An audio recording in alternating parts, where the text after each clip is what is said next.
I think he's been kicked off. Oh, shame. Have you got one, Joe? I'm feeling letting go, learning to let go, different ways of letting go of things that I didn't even realize I was holding on to.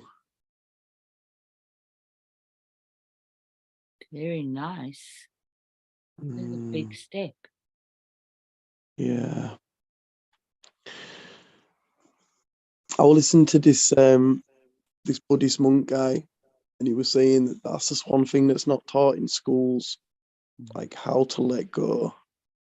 Oh God, there's so much of life that needs to be part of schooling that isn't. It's crazy. And that's it. It's like we're old and we're still struggling to let go. So like a little kid that's going through whatever they're going through. And I think it's such a good thing because, you know, when you do let go and you get that relief and that peace. So yeah, obviously we want that for the young munchkins, you know. We don't want them anxious. We want them confident, sure of themselves.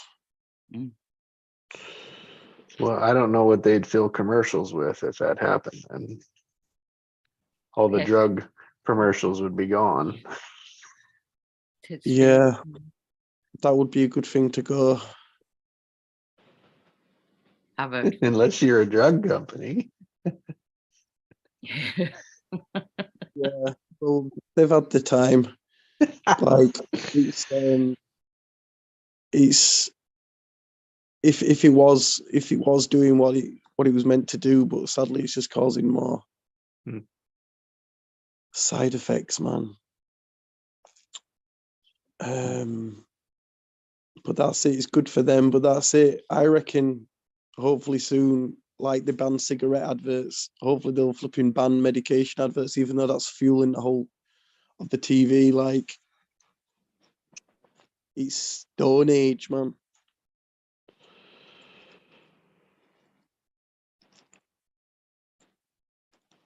Just being driven by profit and not thinking about humanity and the people it's affecting. I mean, if they stick back, they're not meant to harm anybody, you know what I mean? But then they're not even allowed to, they've got their hands behind their back. They're not allowed to talk about natural cures and natural this. They get shut down. You know, it's the big pharma man, like the banks got taken down. I think big pharma's next. But they're the biggest. They fund everything. They fund all the media. They fund all the newspapers. That's why you're not going to get any bad press against them.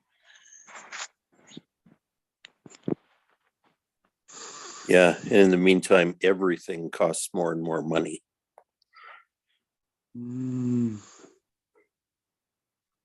It's been that way throughout my whole lifetime anyway. Yeah. Oh, conversations.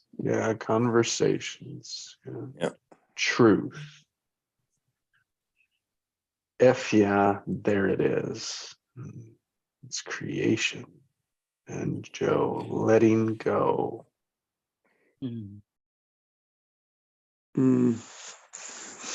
Letting go so that we can say, yes, there it is. Yes. And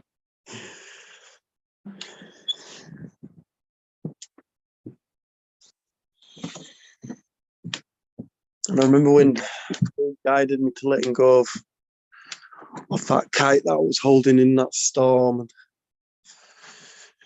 in my mind, and just the peace. It just reminds me of when you're looking for something that you've lost and you find it, and it's like, can relax again. That's letting go, yeah. That's all Let right. go so that we can see it, so it'll be there, so that we can experience that. Man, and who knows how long it takes. Ugh. Or how much needs to be let go.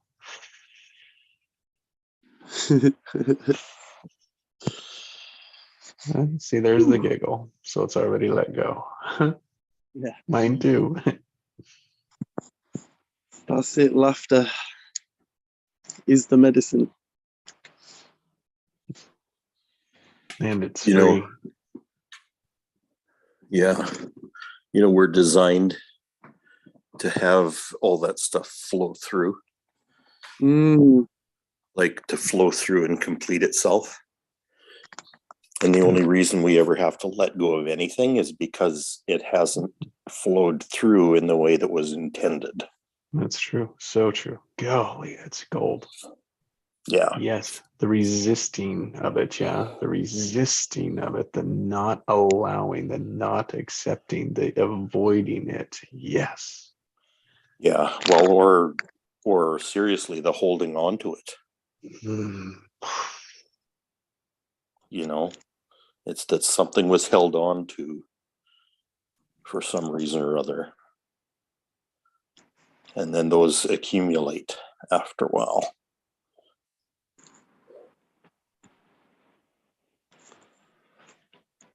yeah. It's how long we stay in that mood for, and if we stay in it for a week and then a month and then a year, it becomes a personality. You know what I mean? Yep. Yep. So we were talking about schooling.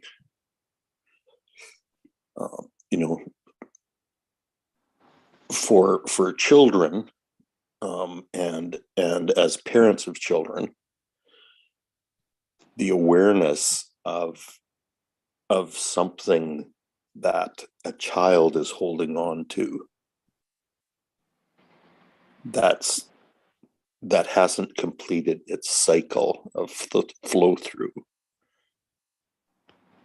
That's the greatest education that a kid could have.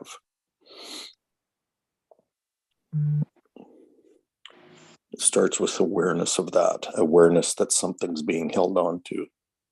Mm, So it's like, when a kid has a tantrum, for an example,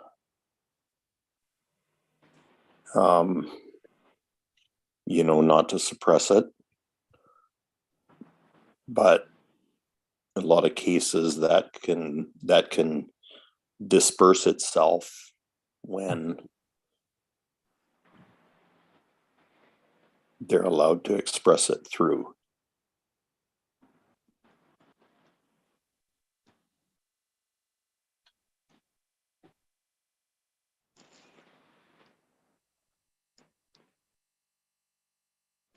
I remember my son was crazy about trains. My autistic son, he was crazy about trains, and this is before we knew he was autistic. But and he was very young.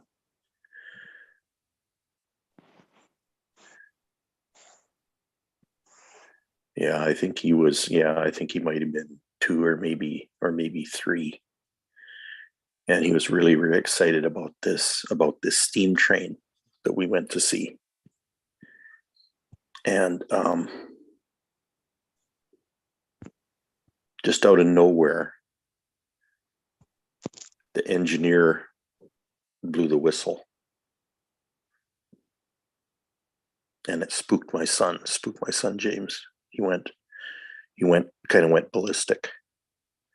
It scared the bejeebies out of him. And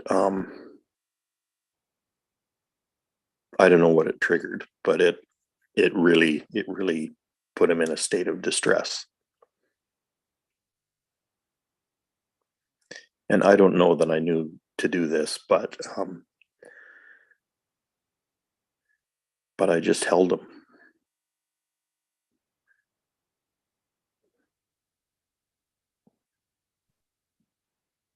I just held him tight.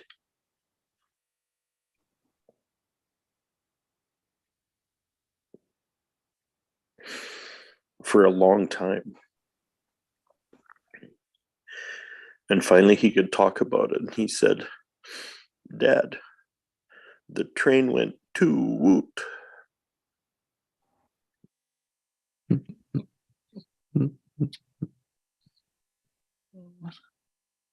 That's all it was.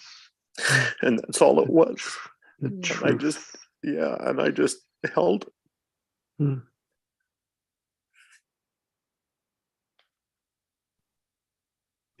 Way to go, Dad.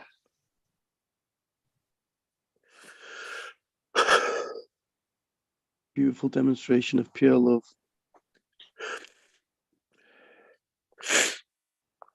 No one will ever take away Dad. But it was important. It was really, really important for that experience to flow through his system.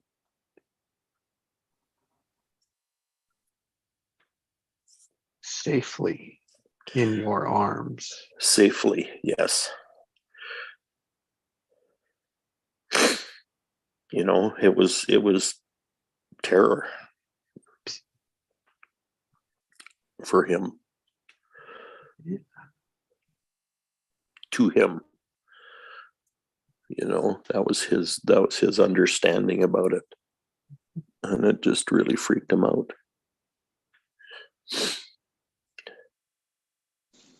Which is why it's so easy as children to think of everything as something out there is doing it to me. Yeah. Yeah.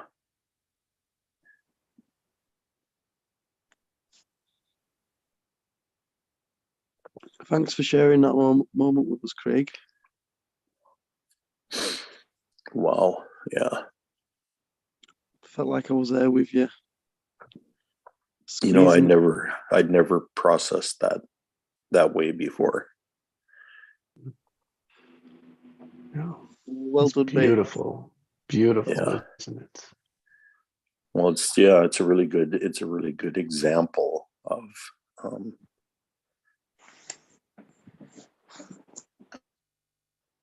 something that seems really extreme, you know, to a kid.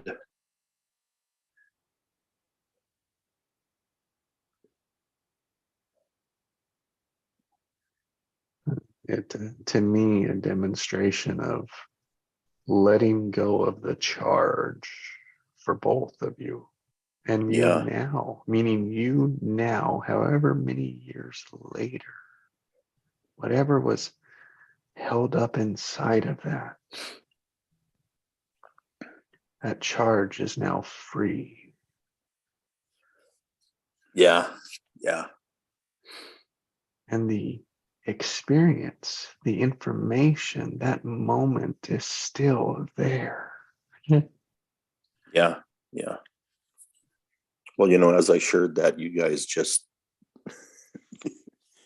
you guys just observed me letting go of something. That's, no. Those are the conversations that matter with people. Yeah. So yes, there it is.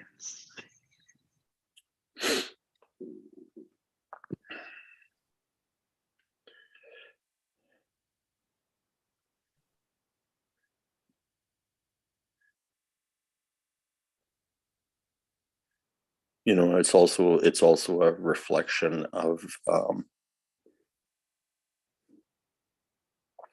a huge vision that I've been given, and that is to change the paradigm of education. You know, especially in early childhood.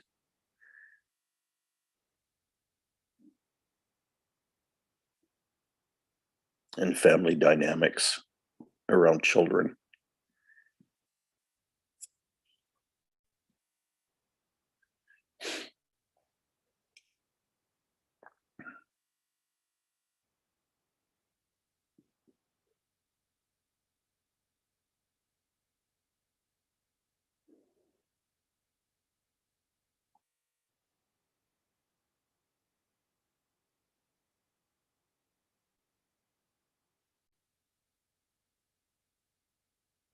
Yes, we could be so much more supportive and learn lessons from them, through them.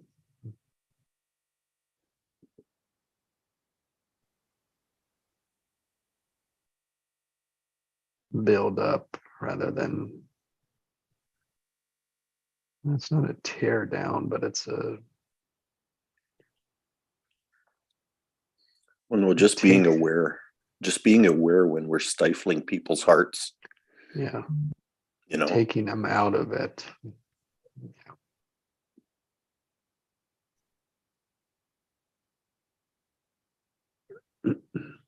Because one of the things I did in that situation was I held on to him and I moved him away from the other people around that were observing. Hmm. Because I'm sure there was a lot of opinions that people had that were observing that. And about how I should have been handling the situation.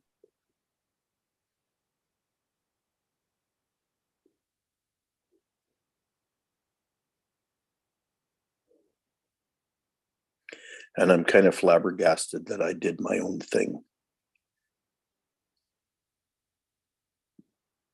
You acted on your instinctual empathy. Yeah. Well, super conscious instinct.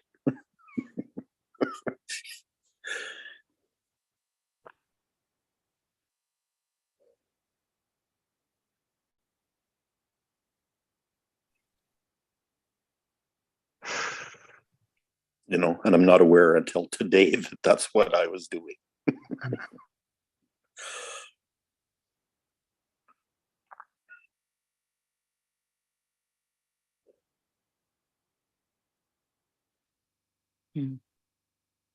I just knew. It's beautiful when those awarenesses come, hey? Yeah, it is. Yeah. It's so enriching and expanding and enlightening. Yeah. Exposing the miracle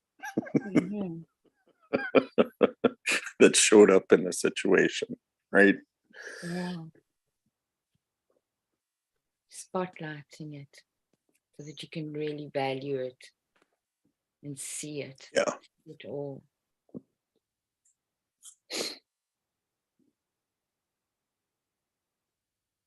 So I'll leave with this today or for this morning, guys. And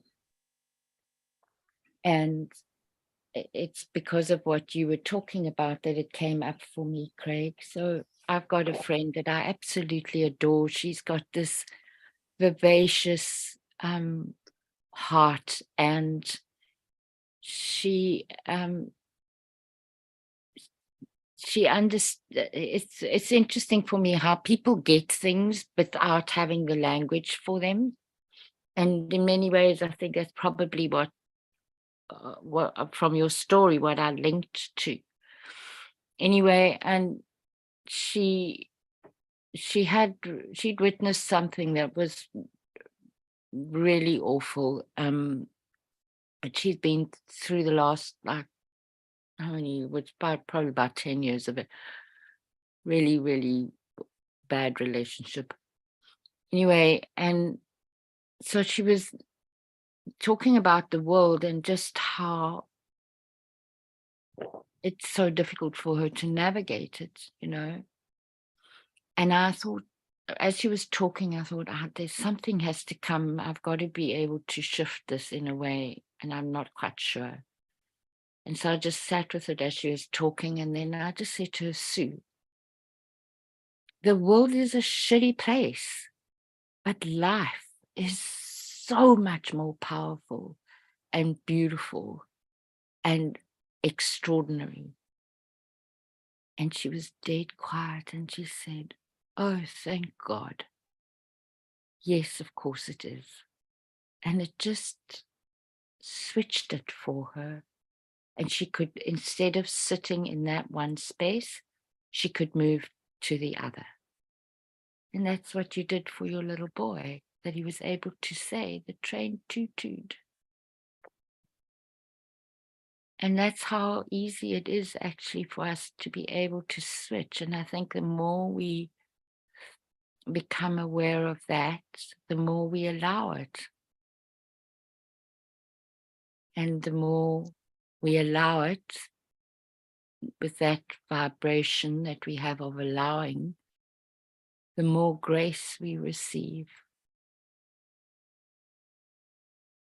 And that's what I've started to be able to experience. And I am beyond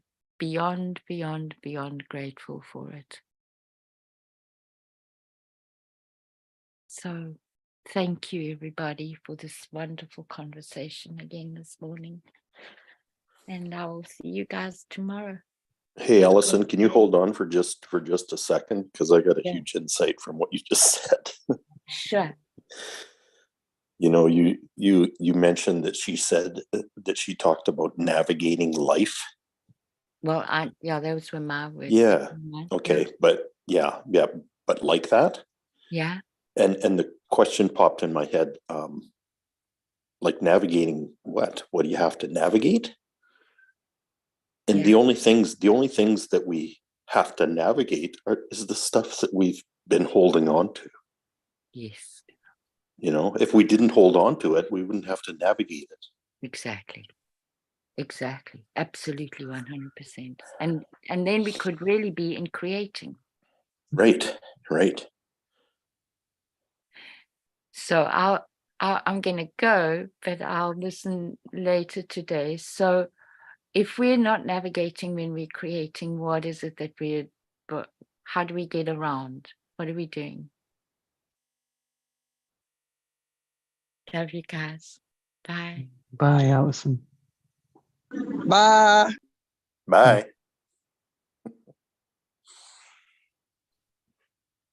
Wow. Okay. So when we're in creative structure and we don't have to navigate, then what are we doing? That's a good question.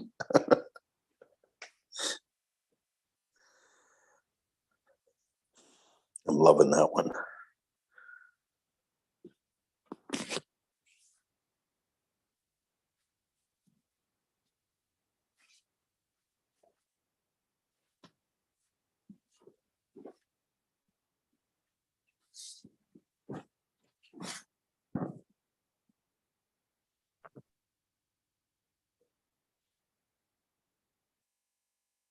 You know, using the word navigate and the action that is, the intentions behind it that I know, and how I can relate it to,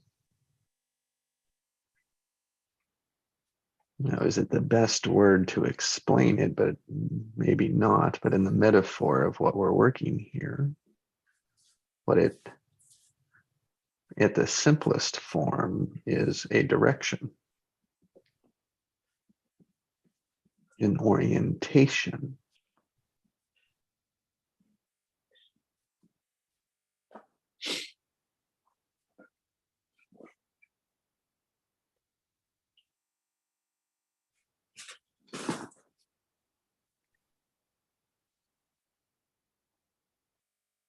That was how that question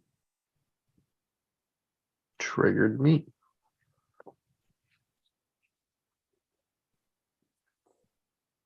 Yeah, I'm seeing navigating around obstacles partly, but also navigating according to a map.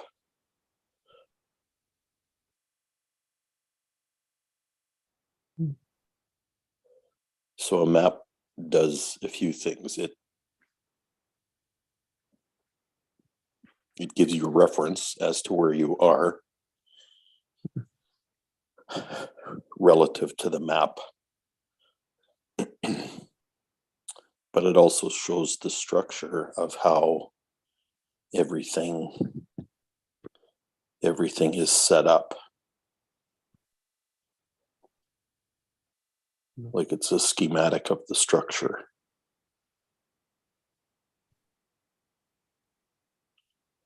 Interesting. And if new, well, wonderful. It's like, but the structure's fixed, yeah, and which is why you need a map. and you haven't been there, so that's why you need a map, or we think we do, right? It's like the first person through that didn't have a damn map. Right. But compare that to creative structure, and a map is unnecessary. It was, right? So then I don't, well, I do. A perspective on it would be, well, the following of it. I'm not going to go there with it.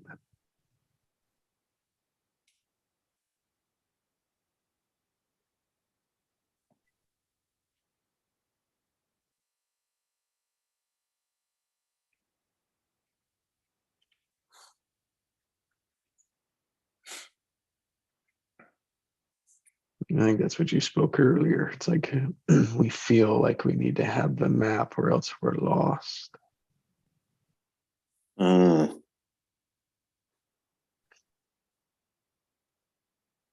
Yeah, and how accurate is that feeling of lost? Just as good as the past.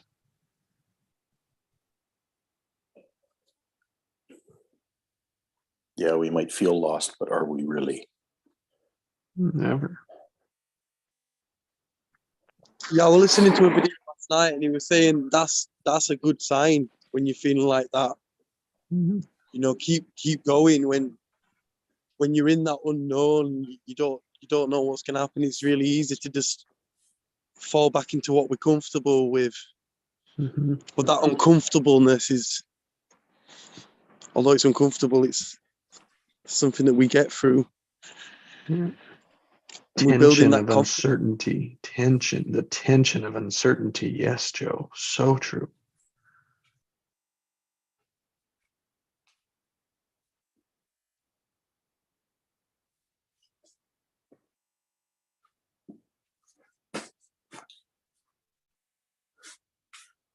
Sorry, I took that from you.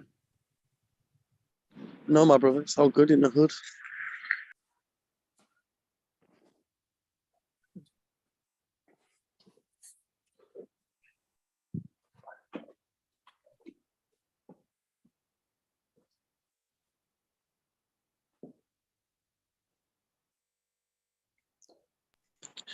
I was listening to Joe Dispenza last night talking about stepping into the field. And it's just, look, I sent you the clip. Man. I sent it in the group as well. The first minute, he literally talks about going into the field, and like just disidentifying yourself with your body and your surroundings and your thoughts. You just pure consciousness. Then that's when you're in that field experience. But yeah, it was really beautiful listening to Joe Dispenza talk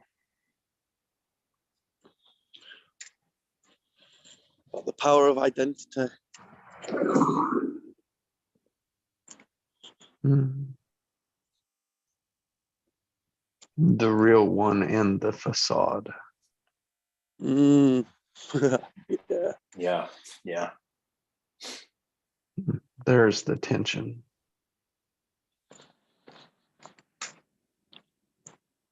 So what does a child end up identifying with? The map or the field? The map. Yeah, the map. Field automatically, but maps condition. Yeah, First, exactly. right? The initial is the field. The initial is the field for 2 years, 3 years, and it's the outside, right? The facade comes out of all of the inputs from out there, from all those train whistles of us not letting go of it, not acknowledging it as the truth, not working with it. But we start to believe the truth of those facades. So how many of us as parents consider stepping into and sharing the field with our children?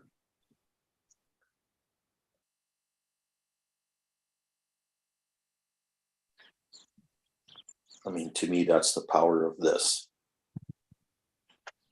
Yeah. It is and how you would change fostering the their education. identity. Yeah, fostering their identity with the field Yes. instead of the map. Which is already their truth. Yeah, exactly. And reinforcing it. Supporting it, pulling it out. So the closer we get to the child, the less resistance there is, which the opposite is true.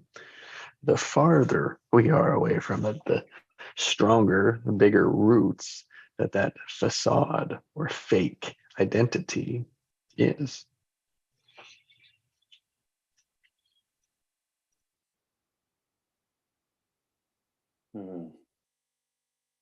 Until you're aware of it again.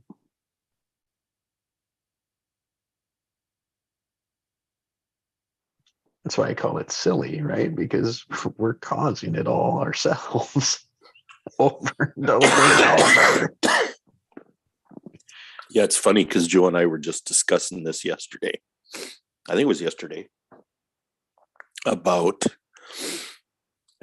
just kind of being in that space together and and enjoying the silence and enjoying whatever shows up and all that kind of thing.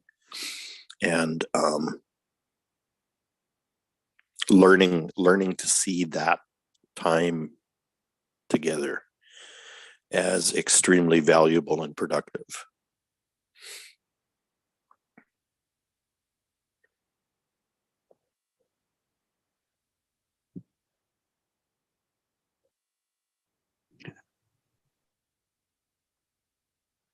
That's why I love these morning sessions, Jesse, more than any other reason, is because this is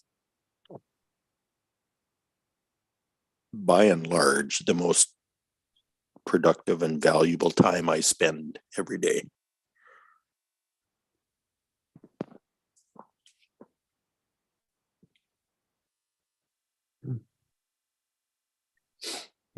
And it is for me, it is stepping into that truth or the field or my truth for the day. Awareness. Yep. And then learn how to move with other people's truths. And where we can bring awareness to the untrue or the facade, so that letting go can begin.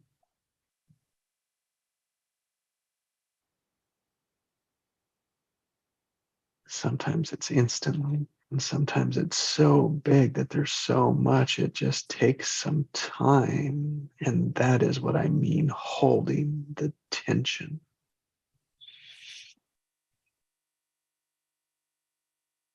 And if it takes 11 days, every day, this helps.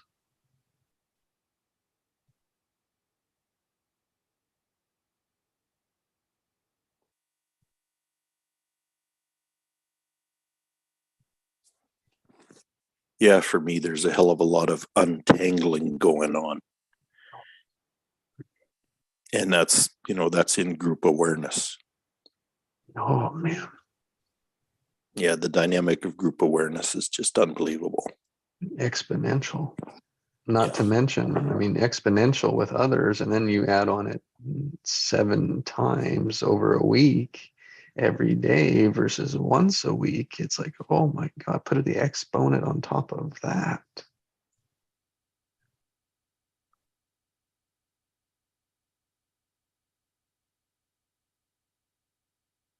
Even if you just squared it, like 7 squared is 49 times, right? Because in a sense, if we go meet for 2 hours, you know, 7 squared, wow, compared to 1 hour a week. I'll take that one any day.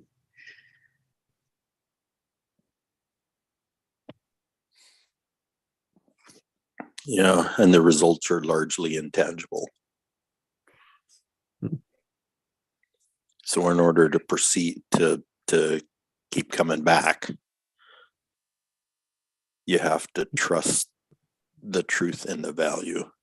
Mm-hmm. Intangible to those that have not experienced it.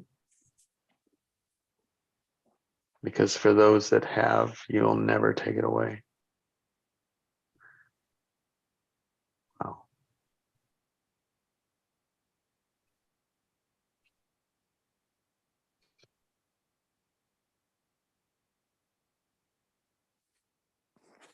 What's interesting to me is I've sensed all along that there was learning happening and that there was growth happening by doing this practice. But I still can't describe it. It's like it doesn't seem to want to be described. It's got to be experienced and you've kind of got to feel it for yourself.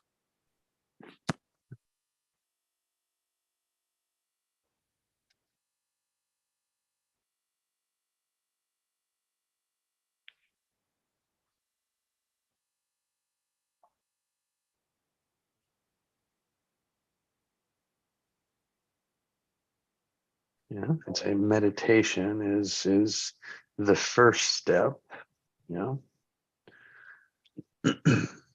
Most of us do that alone. So it's one step. And then meditation with a group that's kind of what we're talking about. But then it's like what that focus meditation is on is whatever is in the moment of now.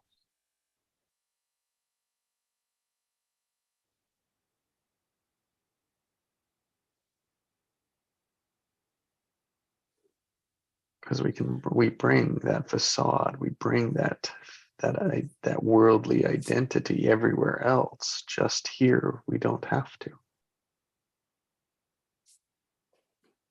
And we can begin to explore what that's like. Yeah. Explore that new identity.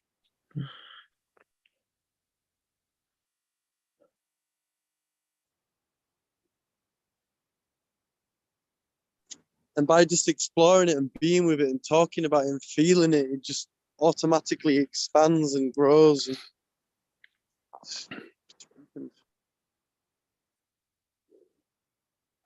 Reintegrates.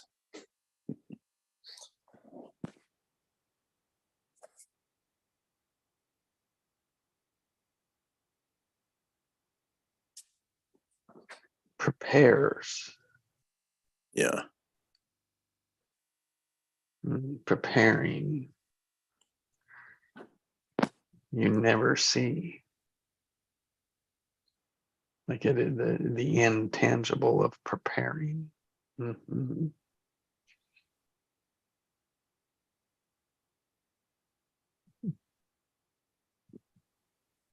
I always loved when I had this awareness one time. I was like, oh, when like if I have an intersection with someone, and for me, it was like I had an intersection with someone that has done what I really wanted to do or accomplish.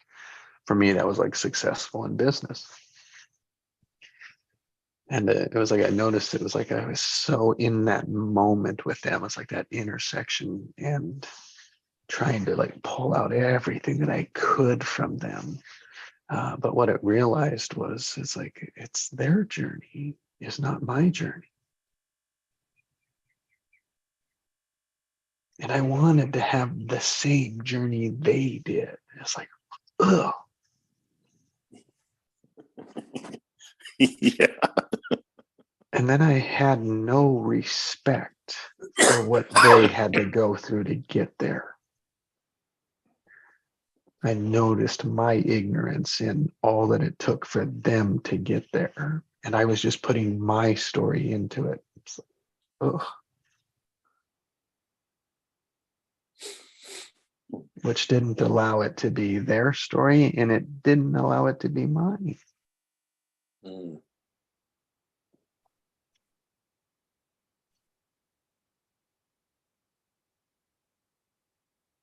So just imagine that you're sitting at the restaurant with someone else. Are you seeing the same restaurant?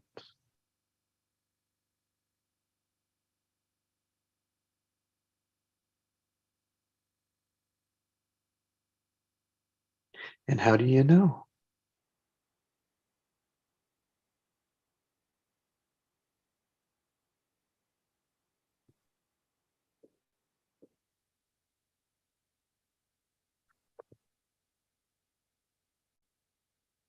How do you know?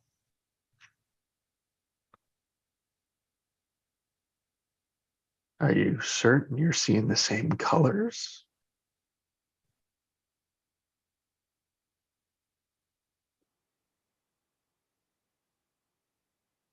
Are you certain you're seeing the same actions? The same intentions? Same coordinations? We might assume that, We sure do. but we're not. There's no way we are. I had a statistic that we edit up to 50% of our reality based on our preconceived ideas. And the example given was that Probably more than that. yeah. Put two people in a room that didn't like each other. They had a conversation, and then they were asked to explain how that went. And then when they actually watched back the video, like their perspective of how the other person was being and how they were being, it was completely like, do you know what I mean? It's their own, literally, it is everyone's having their own VR experience, their own illusory world. Yeah, we might be at different points of view and different perspectives. But the point is, yeah, it's the preconceived ideas, it's the beliefs, it's the thinking, it's the feelings that's creating that experience. So yeah, everyone's is different. Very different. Yeah, they call that bias. Yeah. All up here, all up here, all up here.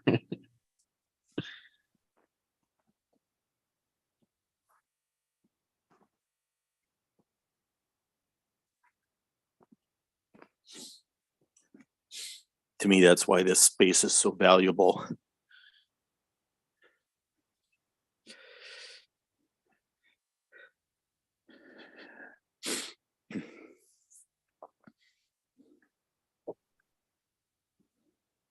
Yeah, it reminds me, Joe, of that. The part that you showed up is like, well, I would expect everyone to see it like I do, right? And it was last weekend. I was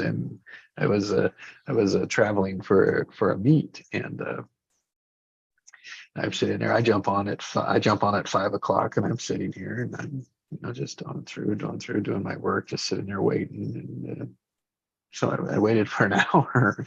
Yeah, it's like, huh. All right. Well, this is what it's like to be alone, right? It's like, all right. And all this stuff starts cranking around in my head. It's like, nah, no big deal. It's like, I'll work on something, right? So I worked on something. And then 6 o'clock, boom, 4, 5, 6 people show up. And I'm like, huh. Oh, yeah, I'm in a different time zone. Oh.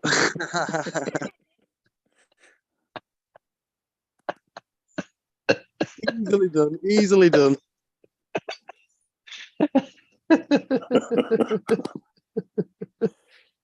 It was all your guys' fault. kept that focus, so you kept that focus, you know. Like, why is nobody come? For an All right, hour, let- like, like who else is going to sit on their own Zoom call for an hour? Dedication. I had no better place to be, you know. I was sitting in the hotel lobby, you know, waiting for people to get up. There's no way I could go back in the room and wake everybody up. So, you know, I chose to stay in the tension of that. I just started an hour earlier. Yeah, that's amazing, man. Because I've had people not show up to calls, and it can be kind of disheartening It is, if you allow it. if you allow it to be.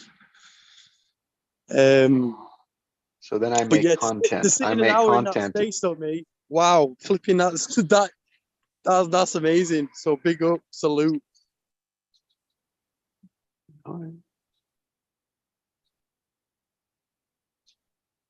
It was just, it was like, it was following my truth. It was like, it was like, no, it's like I produced content while I was there, you know, and I did something that what I chose with it. And it was like, yeah, but there was a time where I was like, I'm going to do it. I'm going to be done with it. And something in my side said, no, just hold on.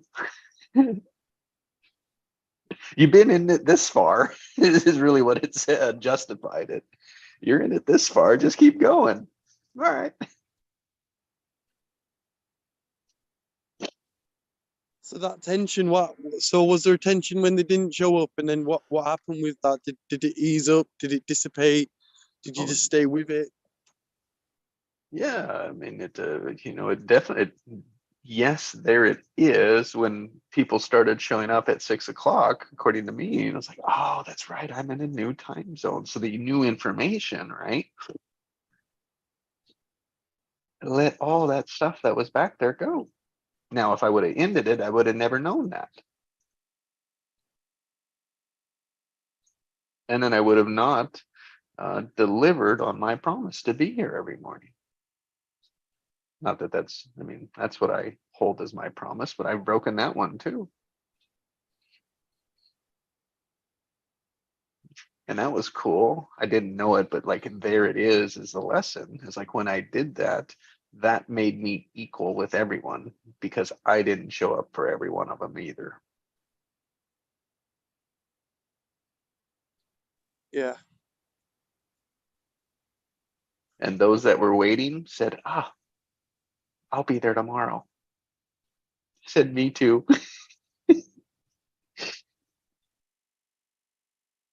I needed to sleep in that day.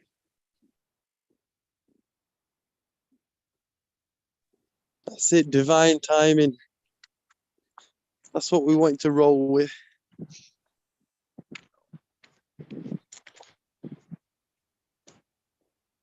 Divinity. Roll with what works. Stop fighting what doesn't.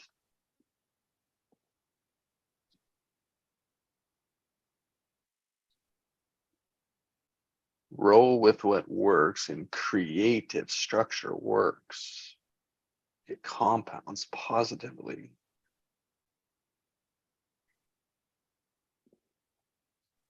That's the word, compounding. I was thinking of that. That's literally what's going on with these daily calls, man. The compound effect on these calls will just be absolutely boggling if we could see it. We can just feel it for now. We can. That's why it's recorded, right? And when these big things start to show up where people can say, oh, there it is, they will now have a background that they can follow through. That's what everybody wants anyway. The roadmap, right? The roadmap, guys. Yeah, this is the map.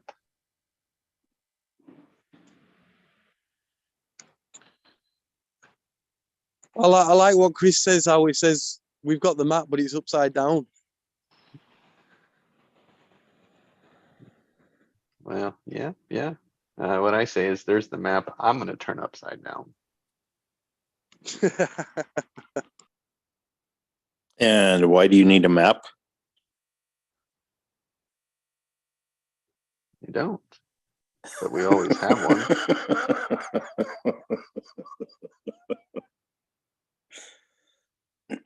My point for saying that was it's like I'm an engineer, so if I'm engineering, what would it be like to engineer that underwater?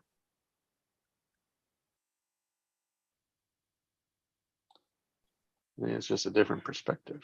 If I was upside down doing that, how would that be different? Do you see? It just adds a different perspective from something we've never looked at before, which is like reading a map upside down.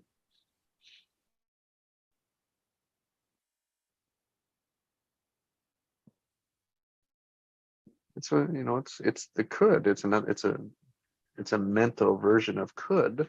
What are all the different ways that we could do this? And when you turn it upside down, it looks completely different.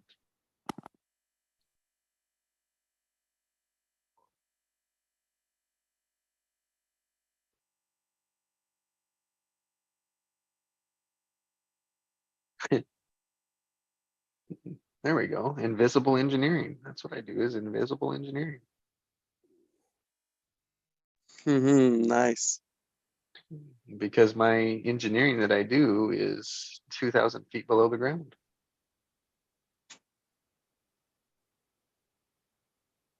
Sometimes 5 miles, sometimes 20 miles.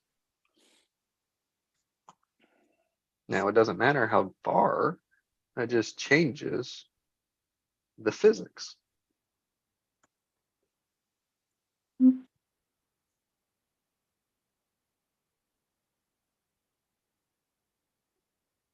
So I become oil and water moving through rock. And I engineer from there.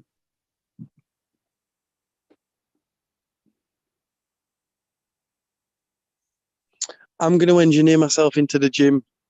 So Take it easy, brother. Go I do love it you upside guys. down. I'll send you a picture if I do. Right, guys.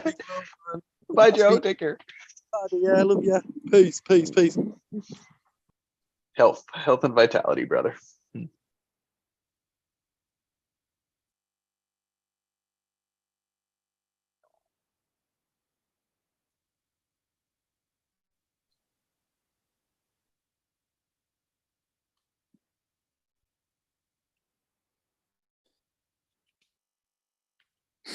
Wow, ain't nobody here but us chickens. I ain't got no better place to be yet. But as soon as I get to deliver coffee, I am gonna go do that.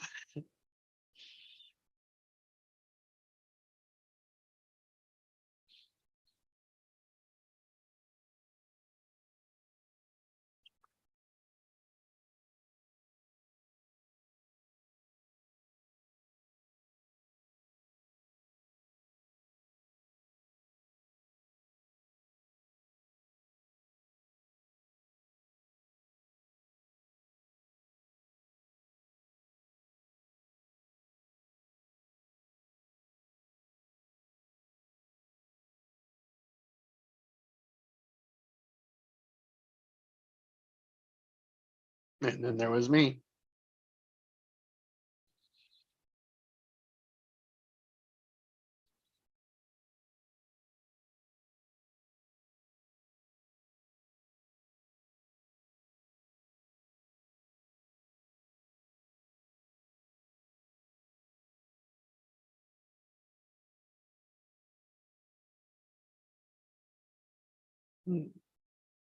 Wrap up the day of conversations. Truth. Yes, there it is. Letting go. Ingenious.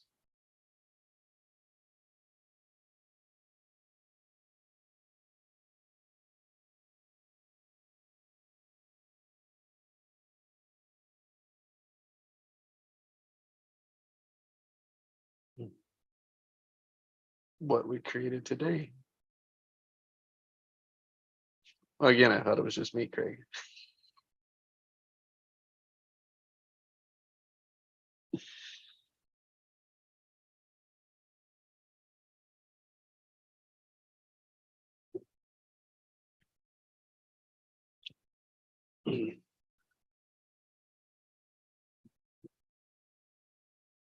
What's happening in your world? How are you doing? I'm still on live, so just so you're aware. Um,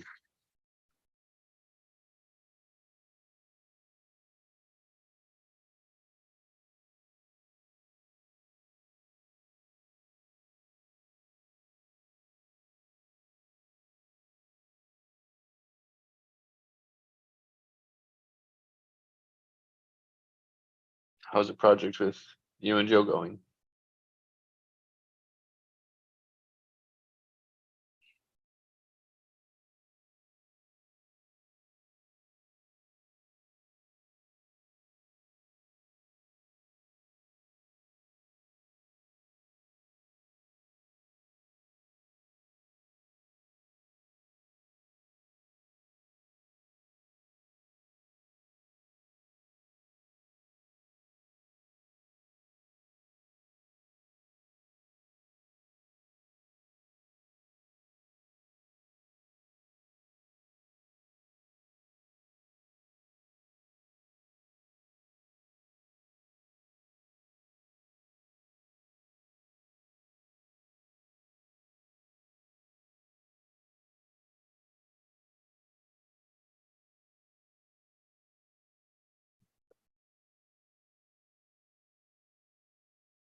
So, Craig, if I wanted to get this message out for the oil industry,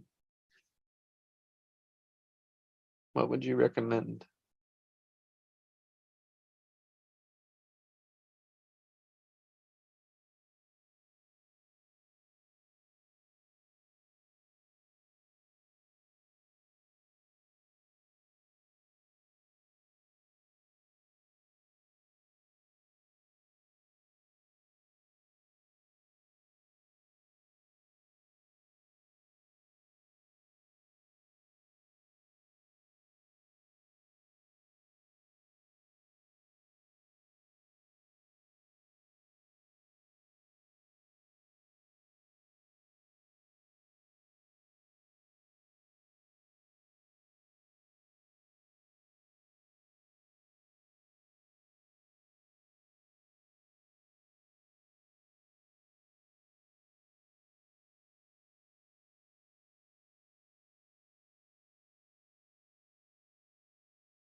So aware you're being charged. What do I mean by charged? I mean positive, negative, and neutral.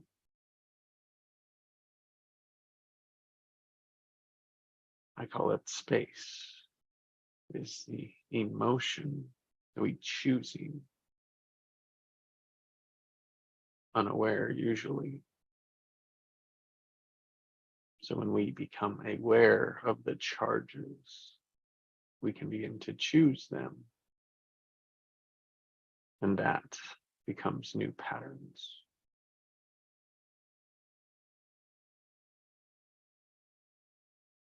And we can begin to listen to our words, our thoughts, through the filter of charges. knowing that what we want are positive charges, the future in the time of time, future, past, and present. The future is always a positive charge.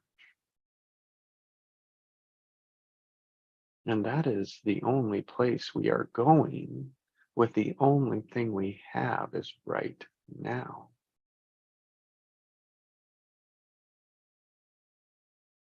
So being aware of our charge and asking, is that what I want?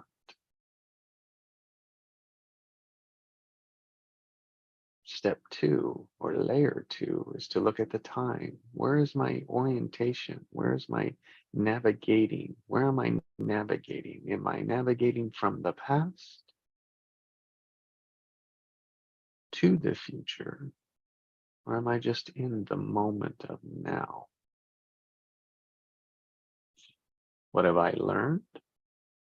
I say that if I can be in the neutral charge in the moment of now, if I can be aware I'm now in the moment of a neutral charge, that is the most powerful position to start every moment. Impossible? Yes, probably. But a direction towards to know, where am I off? Am I leaning towards a negative charge, which creates a wobble, creates resistance? It's something, it's tension that is resisting what we want.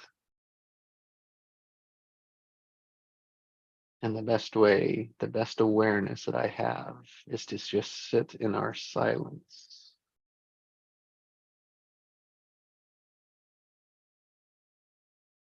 Deep breath in and hold it.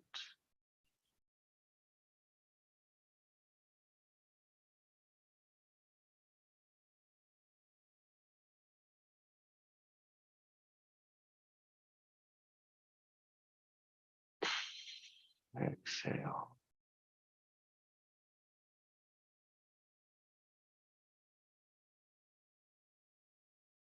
Deep breath in.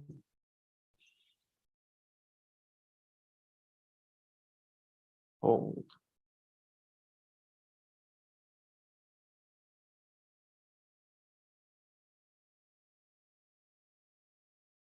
Exhale.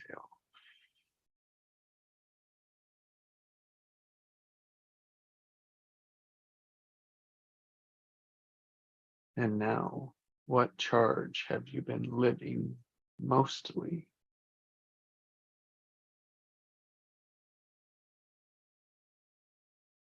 What percentage?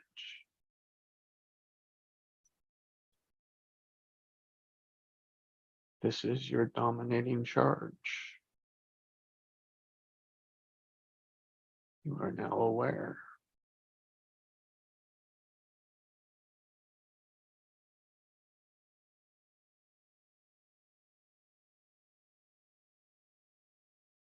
And what words would give you positive charges that you want? When you think to the future, when you think to the possibilities, do you think what you want? What words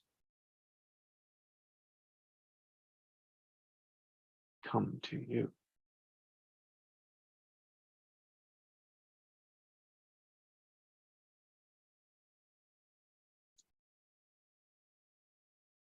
Right there is exploring your genius, your greatness, your gifts.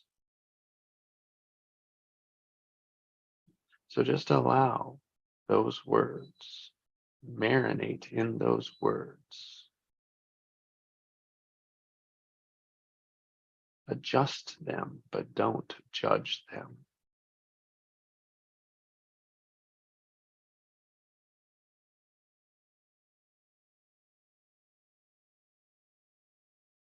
Another deep breath in.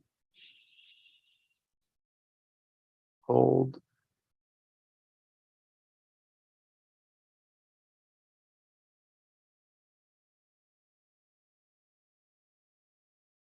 Exhale.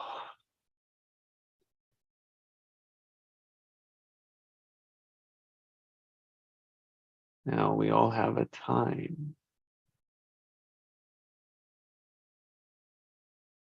where have you been navigating your time? Mostly, your majority, living in the past or the future.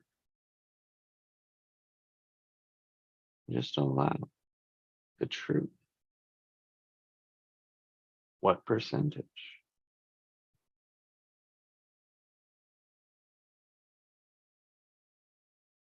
And don't judge it. Don't adjust it, and don't lie about it. This is editing.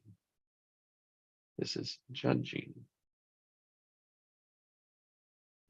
And we do this to ourselves first, and then we do it to others.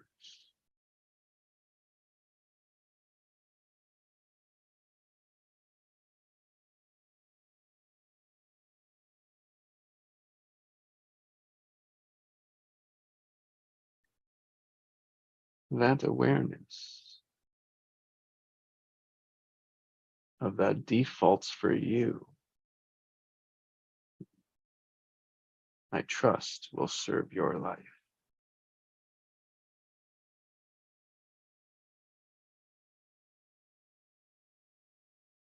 Have a great day.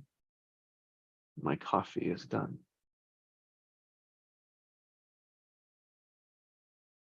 Bye, Craig. Have a great day.